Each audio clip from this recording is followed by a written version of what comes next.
દેશમાં જો પડોશી દેશ સાથે જો યુદ્ધ થાય તો સામાન્ય જનતાને યુદ્ધ લડવા જવાનું હોતું નથી, પણ યુદ્ધ લડવા સેનાના માણસોને જવું પડે છે. સેનામાં પણ જુદી જુદી સેનાઓ હોય છે. આ સેનાના સૈનિકો યુદ્ધ લડવા જતા હોય છે. સેનાના ઉપલા અધિકારીઓ એ વ્યૂહરચના નક્કી કરે છે કે તમારે આ રીતે લડવું જોઈએ, આ જગ્યાએ આપણે પ્રવેશ કરવો જોઈએ. યુદ્ધ લડવા જે સૈનિકો જતા હોય છે એમની પાસે બે ઓપ્શન જ રહે છે.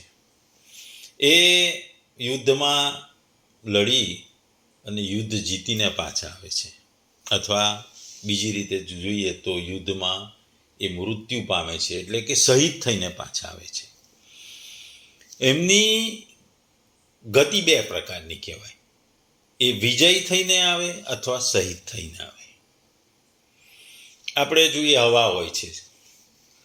હવા આપણે પકડવાનો ટ્રાય કરીએ મુઠ્ઠીમાં, તો મુઠ્ઠીમાં હવા આપણે પકડી શકતા નથી. પણ મુઠ્ઠી ખુલ્લી હોય તો હવાની અવરજવર એ મુઠ્ઠીમાંથી થતી હોય છે. મુઠ્ઠી ગમે તેટલી પ્રયત્ન કરો પણ હવા મુઠ્ઠીમાં આવશે નહીં અને મુઠ્ઠીમાંથી સરકી જશે. જો તમે એને પકડી રાખવાનો પ્રયાસ ન કરો તો એ હવા પકડાશે તો નહીં, પણ એ તમારી મુઠ્ઠીમાંથી પસાર થશે. એટલે કે જો તમે પકડવાનો પ્રયાસ કરશો તો તમે એને ગુમાવશો, અને તમે પકડવાનો પ્રયાસ નહીં કરો તો તમે એને ગુમાવશો નહીં. બસ આ બે ઉદાહરણથી એ જ વસ્તુ છે કે એક વાસ્તવિકતા છે અને એક અવાસ્તવિકતા છે. વાસ્તવિકતા એ છે કે તમે મુઠ્ઠીને હવાને ભરી ના શકો, મુઠ્ઠીમાં હવાને પકડી ન શકો. અને અવાસ્તવિકતા છે કે તમે મુઠ્ઠીમાં હવાને પકડવાનો પ્રયાસ કરો. એટલે કોઈ પણ વસ્તુની જો બે બાજુ હોય છે, જેમ સૈનિકની વાત કરીએ, એ કાં તો શહીદ થઈ જાય છે કાં તો વિજયી થઈને પાછો આવે છે. એ જ વસ્તુ આ શ્લોકમાં ભગવાન યોગીઓ માટે કીધી છે કે યોગીઓને પુનઃજન્મ થાય છે કે પુનઃજન્મ પ્રાપ્ત થતો નથી. એ વાત આ શ્લોકમાં કીધી છે. ભગવદ્ ગીતાનો અધ્યાય 8મો શ્લોક 23મો. યત્ર કાલે તુ અનાવૃત્તિમ આવૃત્તિમ ચૈવ યોગિનઃ પ્રયાતા યાન્તિ તમ કાલમ વક્ષ્યામિ ભરતવર્ષ. જો ગુજરાતીમાં આ શ્લોકને આપણે કહીએ તો કે હે ભરત શ્રેષ્ઠ, જે કાળે જગતમાંથી વિદાય લેતા યોગીને પુનઃજન્મ પ્રાપ્ત થાય છે અને જે કાળે વિદાય લેતા પુનઃજન્મ પ્રાપ્ત થતો નથી, એવા વિભિન્ન કાળ વિશે હવે હું તને કહીશ.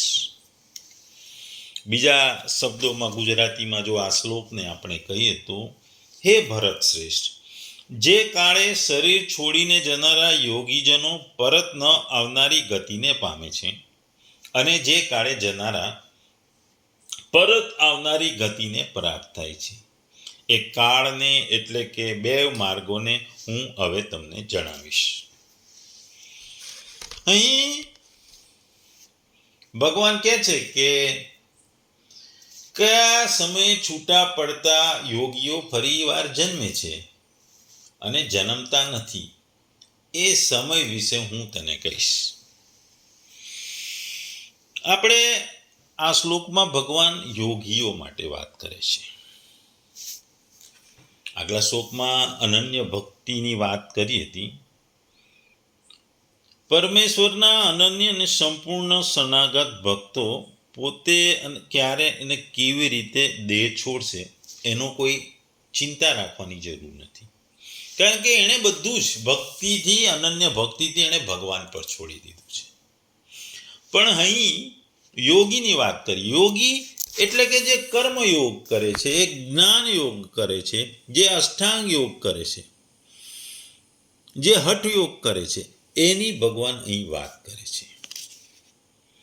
જે અનન્ય ભક્ત છે એની કોઈ વાત જ નથી. આ જે યોગી છે એ કર્મયોગી, જ્ઞાન યોગી કે હઠયોગી, જે આત્મ સાક્ષાત્કારની પદ્ધતિઓનો પ્રયાસ કરી અને ભગવત પ્રાપ્તિ કરે છે, એમના માટેની ભગવાન અહીં વાત કરે છે.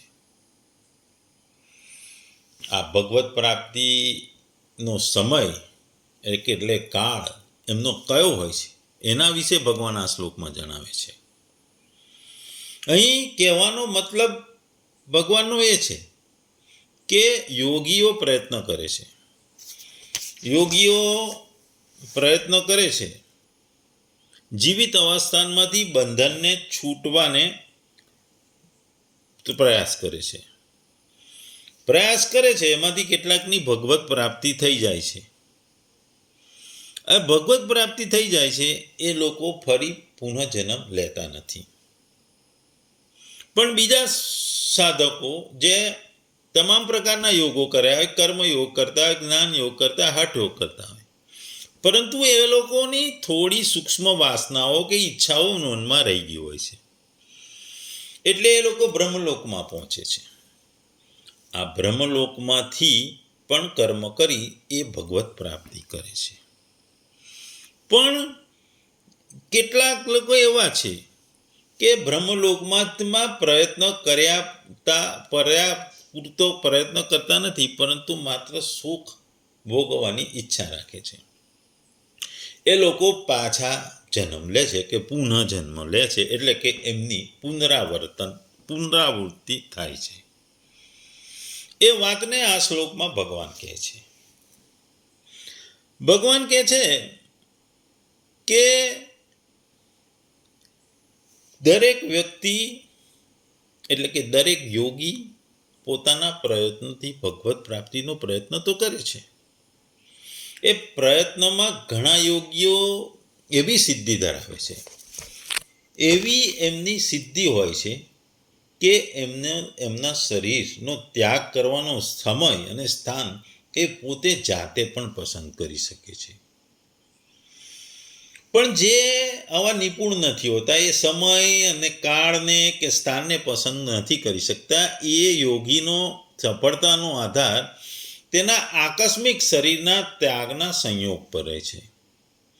એટલે સમય સાથેનું મહત્વ આ શ્લોકમાં બતાવ્યું છે. સમય ઉપરાંત આપણે જોઈએ છે કે આપણા શાસ્ત્રોમાં, ધર્મમાં દરેક વસ્તુના બે ભાગ કર્યા છે. અહીં પણ પુનરાવર્તન અને પુનરાવર્તન ન થાય એની વાત કરી છે કે જેઓ પુનઃજન્મ નથી લેતા અને જેનું પુનરાવર્તન થાય છે. એવી જ રીતે વર્ષના પણ બે ભાગ કર્યા છે, ઉત્તરાયણ અને દક્ષિણાયણ. મહિનાના પણ બે ભાગ કર્યા છે અને દિવસના પણ બે ભાગ કર્યા છે, શુક્લ પક્ષ, કૃષ્ણ પક્ષ અને દિવસમાં રાત્રિના દિવસ. મૂળ આ શ્લોકમાં જો સામાન્ય રીતે આપણે જોઈએ તો બે વસ્તુની વાત કરી છે. જો આધુનિક જમાનાના સંદર્ભમાં આ શ્લોકને કહીએ તો અંધકાર અને ઉજાસ, અજવાળા, એ બેની વાત કરી છે. બીજું અસ્તિત્વનું વાત કરી છે, વાસ્તવિકતા અને અવાસ્તવિકતાની વાત કરી છે. વાસ્તવિક વસ્તુ આપણને લાંબો સમય જકડી રાખે છે અને અવાસ્તવિક વસ્તુ ધીરે ધીરે પકડથી દૂર થાય અને એ દૂર થઈ જાય છે. આપણે સ્વપ્ન જોઈએ, સ્વપ્ન ઘણી વખત રાત્રે આવે, દિવસે બેઠા હોય તોય સ્વપ્ન આવે. પણ સ્વપ્ન આવે એટલે આપણા મન ઉપરથી આપણી પકડ ધીરે ધીરે જતી રહે, આપણામાં કંઈક બદલાઈ રહ્યું એવો ભાવ થાય. પહેલાં મન દરેક વસ્તુને પકડી રાખવા માંગતું હતું, હવે એની પકડ નથી રહી. જ્યારે મન પહેલા પરિસ્થિતિને કાયમ એક સરખી રીતે રહે એવું ઈચ્છતું હતું, હવે તે સ્મિત સાથે તેમાંથી આગળ વધવા કહે છે. કારણ કે પહેલાં અને પછી ઓળખાતી કોઈ પણ બાજુ જે અસ્તિત્વમાં નથી તેને પકડી રાખવાનો પ્રયાસ કરવો એ પકડવા જેવું છે. જેવી જ રીતે આપણને વિદ્યમાન થાય, વિદ્યા આવે એટલે આપણને સ્વપ્નનું પાસું ખબર પડે. આ અવિદ્યમાન બાજુઓ ધીરે ધીરે આપણને ખબર પડતી જાય એટલે આપણે અવાસ્તવિકતાની પકડ ધીરે ધીરે દૂર થાય, સ્વપ્નો ધીરે ધીરે દૂર થાય અને પાછા આપણા સ્વપ્નો તૂટી જાય. એટલે બાકી જે રહે એ વાસ્તવિકતા છે. એ વાસ્તવિકતામાં આપણે પાછા આવી જઈએ. અહીં કાળ શબ્દ વાપર્યો છે જે માર્ગનો વાચક છે, જેમાં કાલાભિમાનની ભિન્ન ભિન્ન દેવતાઓ પોતપોતાના સીમા સુધી અધિકાર ધરાવે છે એવું પણ કહેવામાં આવ્યું છે. બીજું, કાળ શબ્દનો અર્થ ઘણા લોકો સમય તરીકે પણ લે છે. 26મા શ્લોકમાં આ જ કાળને શુક્લ અને કૃષ્ણ બે પ્રકારના ગતિના નામે બતાવવામાં હતો. 27મા શ્લોકમાં તેને શ્રુતિના નામથી બતાવે છે. આ બંને શબ્દો માર્ગવાચક છે. ટૂંકમાં આ શ્લોકમાં ભગવાન કહે છે કે જે વસ્તુ, જે યોગીઓ છે એમની પાસે બે ઓપ્શન હોય છે. યોગ પ્રક્રિયા પૂર્ણ કરી એ ભગવત પ્રાપ્તિ કરી લે છે અને જે યોગમાં પરિપૂર્ણ નથી થતા એમનું પુનરાવર્તન થાય છે. તાત્પર્ય છે કે જે અનાવૃત જ્ઞાનવાળો પુરુષ છે એ અનાવૃત્તિમાં જાય છે અને આવૃત જ્ઞાનવાળો પુરુષ આવૃત્તિમાં જાય છે. જો સાંસારિક પદાર્થોને ભોગોથી વિમુક્ત થઈને પરમાત્માની સમક્ષ જાય છે તે અનાવૃત જ્ઞાનવાળા છે, અર્થાત તેનું જ્ઞાન ઢંકાયેલું નથી પરંતુ એ જાગ્રત છે. એટલા માટે તેઓ અનાવૃત્તિના માર્ગમાં જાય છે જ્યાંથી ફરી આવવું પડતું નથી. પણ નિષ્કામ ભાવ હોવાથી તેઓના માર્ગમાં પ્રકાશ તથા વિવેક રહે છે. જે સાંસારિક પદાર્થો, ભોગોમાં આસક્તિ, કર્મમાં આશાઓ, મમતા રાખવામાં જે પુરુષો છે એમનું જ્ઞાન ઢંકાઈ ગયેલું છે, એટલે વિવેક ઢંકાઈ ગયેલો છે. એટલે તેઓ આવૃત્તિને માર્ગે જાય છે જ્યાં ફરીથી પાછા ફરી જન્મ મરણના ચક્રમાં તેઓ ફરે છે. દરેકનો ઉદ્દેશ યોગીનો પરમાત્મા પ્રાપ્તિ છે. પરંતુ જ્યારે મનમાં કે દિલમાં કે અંતરમાં આંશિક વાસના રહેવાથી જેઓ અંતકાળમાં વિચલિત મનવાળા થઈ પુણ્યકારી લોકોને પ્રાપ્ત કરી પછી ત્યાંથી પાછા ફરી આવે છે, એવા યોગ ભ્રષ્ટોને પણ આવૃત્તિવાળાના માર્ગની અંતર્ગત લેવા માટે અહીં ચૈવ શબ્દ વાપર્યો છે. એટલે આપણે જે વસ્તુ સમગ્ર બ્રહ્માંડમાં વાપેલું છે, જે જોઈ શકાતું નથી, એ સૂક્ષ્મ છે, એ અવિનાશી છે. પરંતુ જે આ સમગ્ર બ્રહ્માંડને ભરે છે એ સ્થૂળ છે અને એ વિનાશક છે. એટલે કે ભૌતિક વસ્તુઓ વિનાશક છે જ્યારે આધ્યાત્મિક વસ્તુ અવિનાશી છે. ભગવત પ્રાપ્તિ એ છેલ્લોમાં છેલ્લો આપણો ધ્યેય હોય છે. સામાન્ય રીતે લોકોમાં એવી સમજણ હોય છે કે તે સમયે તે કાલભીમાની દેવતાની સાથે તત્કાળ સંબંધ થઈ જાય. એટલે કે જો સંસારમાં લોકો દિવસે શુક્લ પક્ષમાં અને ઉત્તરાયણના સમયે મૃત્યુ પામવું સારું સમજે છે. આપણે સામાન્ય રીતે જોતા હોય છે. આ વસ્તુમાં લોકોની એવી સમજ છે કે તે સમયે તે કાલીભીમાની દેવતાઓ સાથે તત્કાલીન સંબંધ થઈ જાય છે. તેથી ઉપર જણાવેલા પ્રમાણેના સમયે મરનારો યોગી, એટલે કે શુક્લ પક્ષમાં દિવસે ઉત્તરાયણના સમયે મરનારો યોગી જલ્દીથી અને સરળતાથી પોતાના ગંતવ્ય સ્થળ સુધી પહોંચી જાય છે. પરંતુ આનાથી એવું સમજવાનું નથી કે રાત્રિને સમયે મરનારો તેમજ કૃષ્ણ પક્ષમાં અને દક્ષિણાના 6 મહિના દરમિયાન મરનારો અર્ચી માર્ગથી જતો નથી. બલકે એમ સમજવાનું છે કે યોગી જે કોઈ માર્ગે જે કોઈ સમયે જવાનો અધિકારી હશે તે જ માર્ગે તે જશે. એટલી વાત તો જરૂર છે કે અર્ચી માર્ગનો અધિકારી રાત્રે મરણ પામશે તો દિવસના અભિમાની દેવતા સાથેનો તેનો સંબંધ દિવસના ઉદય થયા પછી જ થશે, અને તેનો સંબંધ દિવસના ઉદય થયા પછી જ થશે, અને વચગાળામાં સમયમાં તે અગ્નિના અભિમાની દેવતાઓના અધિકારમાં રહેશે. જો તેનું મૃત્યુ કૃષ્ણ પક્ષમાં થયું હશે તો તેનો સંબંધ શુક્લ પક્ષના આરંભ થયા પછી શુક્લ પક્ષના અભિમાની દેવતા સાથે થશે, અને વચગાળા દરમિયાન તે દિવસના અભિમાની દેવતાઓના અધિકારમાં રહેશે. એ જ પ્રમાણે દક્ષિણાયનમાં મરનાર યોગીના જીવનો સંબંધ ઉત્તરાયણ આરંભ થયા પછી ઉત્તરાયણના અભિમાની દેવતા સાથે થશે, અને વચગાળાના સમયમાં તે શુક્લ પક્ષમાં અભિમાની દેવતાના અધિકારમાં રહેશે. દક્ષિણાયન માર્ગના અધિકારીની બાબતમાં આ જ પ્રમાણે સમજવું. ટૂંકમાં વ્યક્તિ યોગી કયા સમયે મૃત્યુ પામે છે એની વાત આ શ્લોકમાં કરવામાં આવી છે. મૃત્યુ કયા સમયે કયા કાળમાં થાય છે એના ઉપરથી એને તાત્કાલિક એ મોક્ષ મળે છે કે એ ફરીથી જન્મ લે છે એ વાત કહેવામાં આવી છે. સામાન્ય રીતે આપણે જોઈએ છે કે આપણે ઈચ્છાઓ માટે જીવીએ છીએ, તેથી હંમેશા જૌન કાલ ક્રમિક સમય હોય છે. આપણી સાથે ભવિષ્ય અને ભૂતકાળ જોડાયેલો છે, પરંતુ જે વ્યક્તિઓને કોઈ ઈચ્છાઓ નથી હોતી એ આ સમય ચક્રની બહાર હોય છે. જે સમય ચક્રની બહાર જાય છે એ મોક્ષને જલ્દી પામે છે, કારણ કે એને ઈચ્છાઓ નથી હોતી, એને સમયની કાલ સમય સાથે એને કોઈ લેવા દેવા નથી.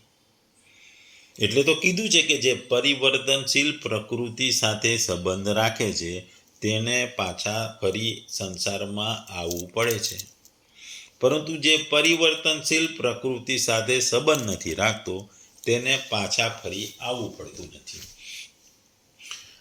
પરિવર્તનશીલ પ્રકૃતિ એટલે કે સમય, જે સમય સાથે સંબંધ રાખે છે, કે સમય સાથે એની ઈચ્છાઓ હોય છે, એની મહેચ્છાઓ હોય છે. ઈચ્છાઓ, જીવવાની ઈચ્છા હોય છે કે હું આટલા વર્ષ જીવું, કે આટલું જીવું, હું આ કરું. ભૌતિક ઈચ્છાઓ એ પરિવર્તનશીલ સમય સાથે સંબંધ હોય છે, એટલે એણે સંસારમાં આવવું પડે ના આવવું પડે. પરંતુ જેને સમયની જેમ વાત કરી કે સમય જોઈનની બહાર છે, જેને કોઈ ઈચ્છાઓ જ નથી, એને સમયને કોઈ લેવા દેવા નથી, એ પોતાના યોગ દ્વારા ભગવત પ્રાપ્તિના પ્રયત્નમાં લીન રહે છે, એને સમયની કોઈ ઈચ્છા નથી હોતી, ટાઈમ ઝોનની બહાર જીવે છે. એ પરિવર્તનશીલ પ્રકૃતિ સાથે જેનો જરા પણ સંબંધ નથી, એનું પુનરાવર્તન થતું નથી, એ પાછા આવવું પડતું નથી. એટલે આ શ્લોકમાં ભગવાન યોગીની પાછા આવવાની એટલે કે પુનઃજન્મની કે પુનઃજન્મ થાય નહીં એની વાત કરી રહ્યા છે. સાથે સાથે બે વસ્તુઓની વાત કરે છે, એક વાસ્તવિકતા અને એક અવાસ્તવિકતા. વાસ્તવિકતામાં જીવવું એ સારું છે અવાસ્તવિકતા કરતાં. વાસ્તવિકતા એ છે કે ભગવત પ્રાપ્તિ, અને અવાસ્તવિકતા એ છે કે પુનઃજન્મ લેવો, ફરી જન્મ લેવા. બીજું, ઘણા લોકો આને અંધકાર અને પ્રકાશ સાથે જોવે છે. અંધકાર એટલે કે ફરીને ફરી જન્મ લેવો, પુનઃજન્મ લેવો, પુનરાવર્તન થવું એ અંધકાર છે. જ્યારે વ્યક્તિના જીવનમાં યોગ દ્વારા એ પ્રકાશની પ્રાપ્તિ કરે છે, એને ભગવત પ્રાપ્તિ થાય છે, એને મોક્ષની પ્રાપ્તિ થાય છે, એનું પુનરાવર્તન થતું નથી. એટલે તમે વાસ્તવિકતા, અવાસ્તવિકતા, અંધકાર અને પ્રકાશ છે, જન્મ, પુનઃજન્મ, પુનરાવર્તન અને પુનઃજન્મ એ બે વસ્તુઓ છે. એટલે પ્રકૃતિ સાથેનો સંબંધ અથવા ન સંબંધ એ બે વસ્તુ છે. ટૂંકમાં આ શ્લોક ખૂબ જ મહત્વનો છે, કારણ કે અવાસ્તવિકતા દરેક ક્ષેત્રમાં છે, અને જે અવાસ્તવિકતાથી જે સંકળાયેલો રહે છે એને વાસ્તવિકતાનું ભાન નથી થતું, અને વાસ્તવિકતાનું ભાન થાય તો જ માણસને વાસ્તવિકતાની ખબર પડે. નદીમાં ઊભા રહો, તમારું પ્રતિબિંબ પડે એ કાયમથી નથી હોતું. કાયમી તમારો જીવ છે, તમારો શરીર છે, અને આ શરીરને ભગવત પ્રાપ્તિ માટે પ્રયત્ન કરવા એ અવાસ્તવિકતા છે. અને વાસ્તવિકતાને જો તમે સ્વીકારો અને ભૌતિક સુખોની અને ઈચ્છાઓની અવાસ્તવિકતાનો ત્યાગ કરો તો તમને પુનઃજન્મ ના થાય.